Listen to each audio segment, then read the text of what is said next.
তোমাদের উপরে আঙুল ওঠে। কত টাকা মাইনে পাও? কত টাকা মাইনে পাও? 10,000 টাকা মাইনে পাও তো? হ্যাঁ, আরে এই মানুষগুলো 150 টাকা প্লাস। হ্যাঁ, কিভাবে বলছেন এগুলো? লজ্জা লাগছে না? ভুল করেছো, এটাকে বলতে পারছো না। আগের দিন ওখানে আপনাদের সাথে অ্যাক্সিডেন্ট হয়েছে। কেন বাড়িতে বউ নেই? মা বউ নেই? আছে না? তো ভুল করেছো, তাহলে তোমার এই লোকটা আমাকে একটা কথা বলো। বাড়িতে 1 মিনিট, আজকে এক একটা টিচার, এক একটা মানুষ ওখানে কষ্ট পাচ্ছে।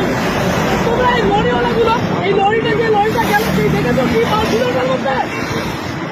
দেখেছো যে তোমাকে টাকাটা ছিঁড়ে দিয়ে গেল, লজ্জা করলো না করে? চুপ! বড়নগর ম্যাম, এটা কোন থানা? বড়নগর। বড়নগর আইসিকে অতীশ চ্যাটার্জি, অতীশ চ্যাটার্জি তো আমাকে এগুলো বলতে আসবেন না। আপনি বসে আছেন কি করে? আপনি বসে আছেন কি করে? পকেটে টাকা বের কর, পকেটে টাকাগুলো বের কর। এই শুনুন, নিচে নামতে বলেছি, নিচে নামতে বলেছি। ফালতু গল্প দেবেন না, এখানে চুপচাপ দাঁড়াবি। তুই কাকে না তোকে ছুড়ে দিল, তুই কেন চলে গেলি? আমি নিয়ে আমি টাকা নিয়ে নি, টাকা ছুঁড়েছি। ওদের সাথে আমার কিছু না, তোরা ভাই কাঁদবি না, কাঁদবি না, কাঁদবি না, কাঁদবি না।